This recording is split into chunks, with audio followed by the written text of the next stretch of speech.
Most of the Fat Controller's engines accepted diesels. James had never liked them. "They're all right," said Henry, "just mixed traffic engines like you and me." "Mixed up engines, you mean?" James grunted. "With windows at each end, how can they know they're coming or going?" "Toby has 2 cabs," remarked Duck, "and he gets on all right." "Toby's just a little engine," scoffed James. "If an important engine like me didn't know which way to turn, what would the railway come to?" All the engines agreed that James was becoming much too puffed up in his smoke box. "Making out he's royalty or something," grumbled Henry. "It's disgusting." "I knew an engine called King James," remarked Duck, "in the old days at Paddington. King James the First he was, but he didn't swank about like that." "Och, dinna be telling James that," pleaded Donald. "It's even mair of a misery he'll be making our lives." "Exactly," agreed Henry. "But who's going to trim his wheels for him?" The engines tried all sorts of ideas, but nothing worked.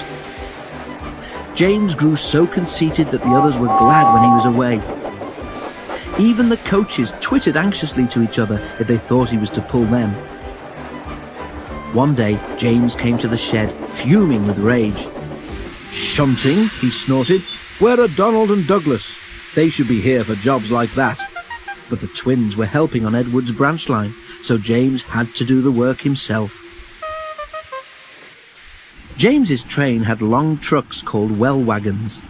These have bogie wheels at each end, with a low section between them. They're used to carry cars, tractors, and other heavy machinery.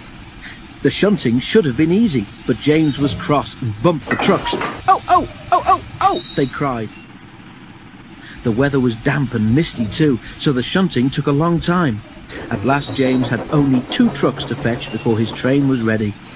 Because of the mist, the signalman sometimes found it hard to see what was happening. James's driver told him that James would whistle when they had collected all the trucks and were clear of the points.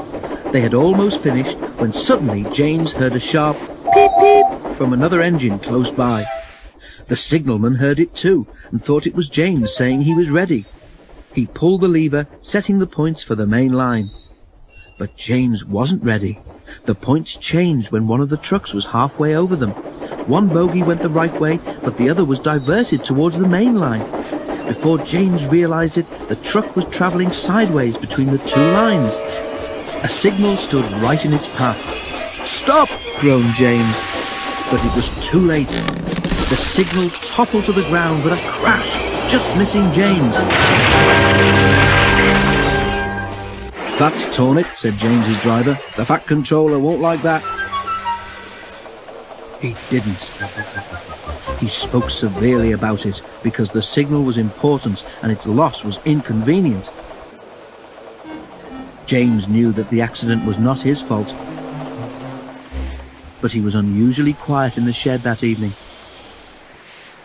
The others were relieved. "I suppose it must be difficult to know which way to go when you've got 2 cabs," whispered a voice.